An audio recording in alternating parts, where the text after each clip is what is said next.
Halo, assalamualaikum warahmatullahi wabarakatuh. Balik lagi dengan saya Lambang. Di konten kali ini kita balik lagi tetap ke konten flipping PC karena emang masih belum ada pesanan dari orang. Jadi di build kali ini sebenarnya kita bisa nge-push budgetnya di antara 9 juta sampai 10 juta.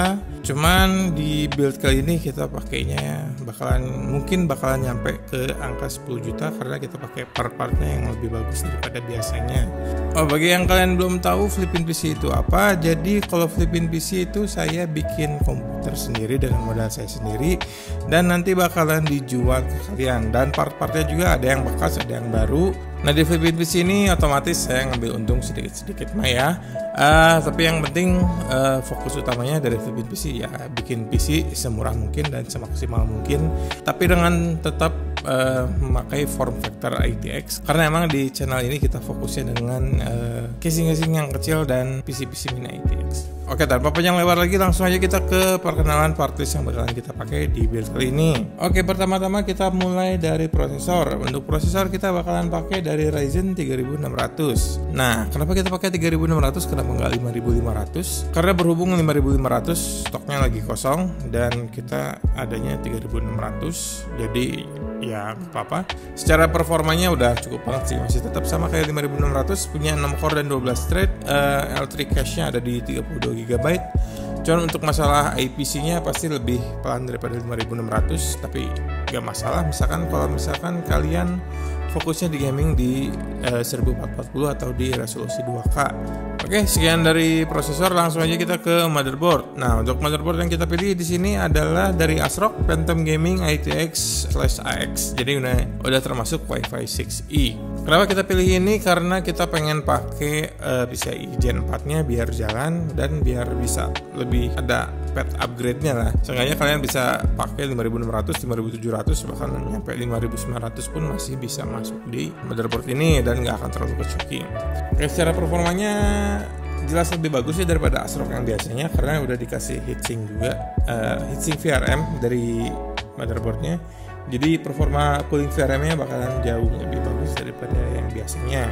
Lalu untuk NVMe slotnya kita diberi 2 ya. Jadi di satu yang di bagian depan itu yang speednya di 4.0 dan yang di bagian belakang itu yang masih Gen 3.0. Jadi untuk yang di depan lebih baik dipakai untuk sistem dan yang di bagian belakang itu dipakainya untuk storage aja. Bagusnya sih seperti itu.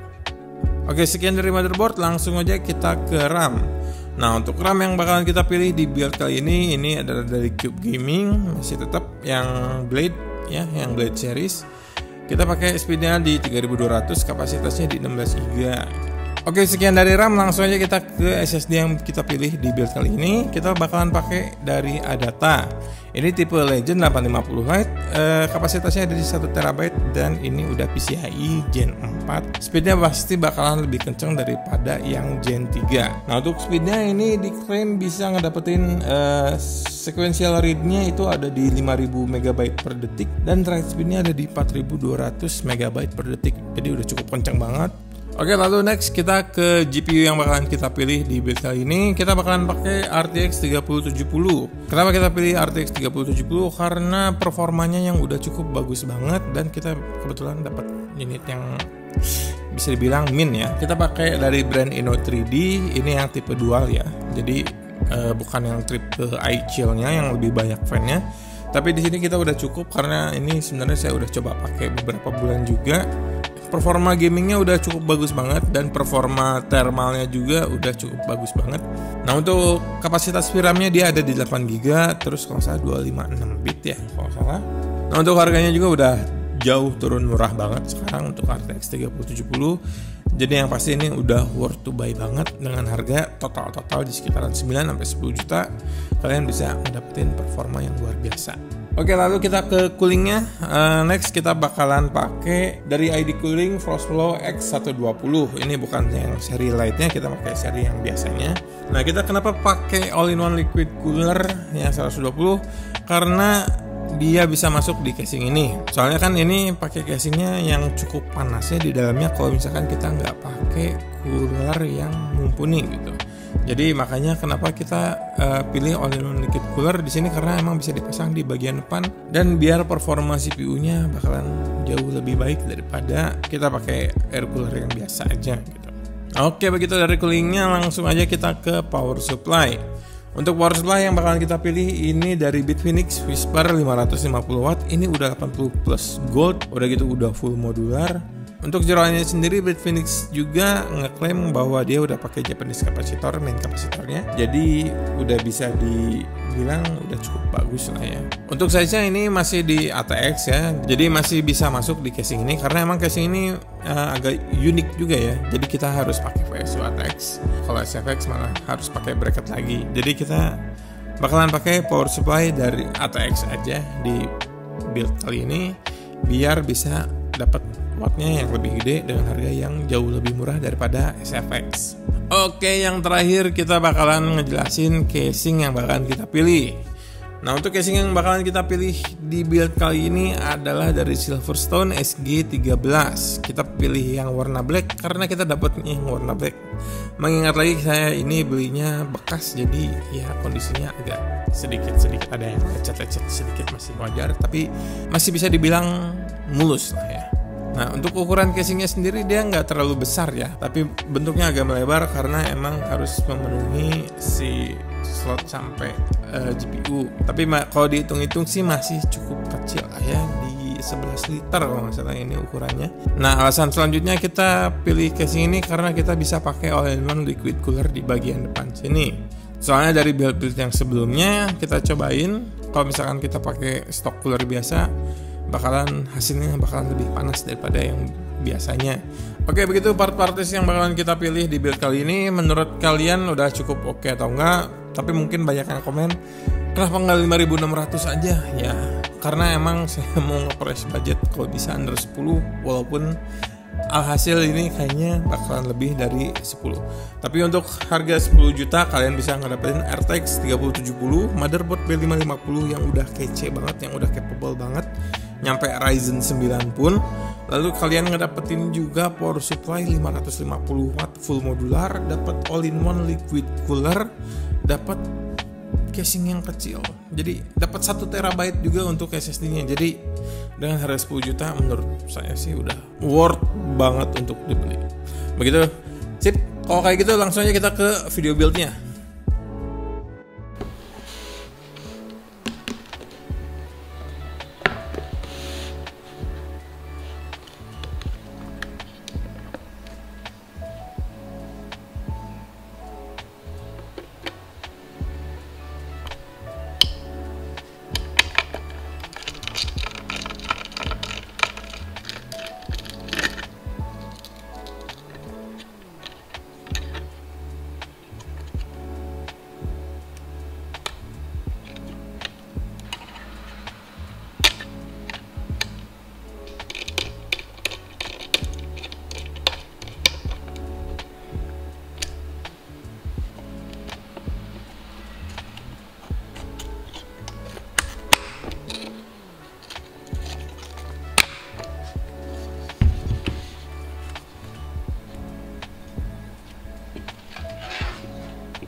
Oke, buildnya alhamdulillah sudah selesai. Cuman ini masih belum booting, belum install apa-apa. Tapi ini buildnya udah beres, alhamdulillah.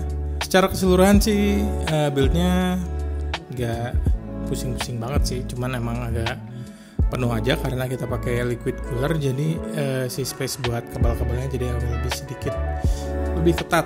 Dan karena kita pakai liquid cooler juga, kita nggak bisa pakai bracket untuk harddisknya. Jadi untuk kalian yang misalkan mau pakai liquid cooler untuk di casing ini, yang pastinya harus dicabut dulu si harddisk bracketnya, jadi nggak akan bisa dipakai. Oke, untuk di ukuran casing sekecil ini kecil banget ya, untuk sejengkal, jadi kisaran 27 cm.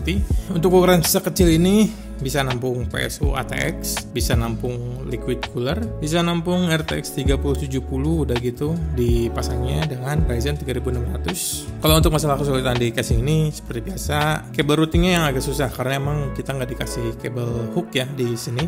Jadi kita harus pintar-pintarnya sendiri untuk kabel manage si kabel-kabelnya. Nah, sama satu lagi, misalkan kalian pakai PSU ATX yang panjang, ini kan saya pakai yang Bitfinex kalau nggak salah di sekitaran 150 mm atau 15 cm. Ini hati-hati bisa nabrak ke 24 pin yang ada di motherboard. Tapi kebetulan di sini aman-aman aja. Mungkin misalkan kalian pakai power supply yang lebih panjang daripada ini, harap dilihat yang pastinya, soalnya ini udah mepet banget juga sih gitu. Jadi space-nya benar-benar ngepas banget gitu. Untuk performanya tadi kalian lihat sendiri ya, untuk di 1440 dan 1080-nya yang pastinya udah capable banget di RTX 3070. Mungkin agak sedikit ke bottleneck ya di 3600. Tapi misalkan ini masih ada upgrade path-nya, jadi misalkan kalian mau upgrade masih bisa naik ke 5600, 5700, 5800 X3D. Oke, jadi gimana nih menurut kalian dengan budget sekitaran 9 kalau mau lebih ngirit ya, atau enggak 10 juta, ini kita pakai yang 10 jutaan.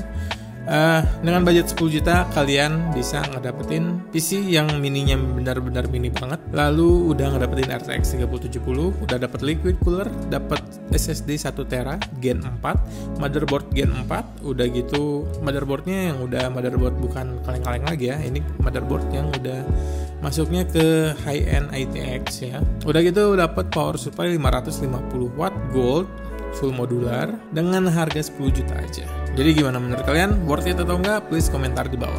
Oke, sekian aja video kali ini. Terima kasih yang udah nonton. Like bila kalian suka, dislike bila nggak suka. Nama saya Lambang, akhirul kalam. Assalamualaikum warahmatullahi wabarakatuh.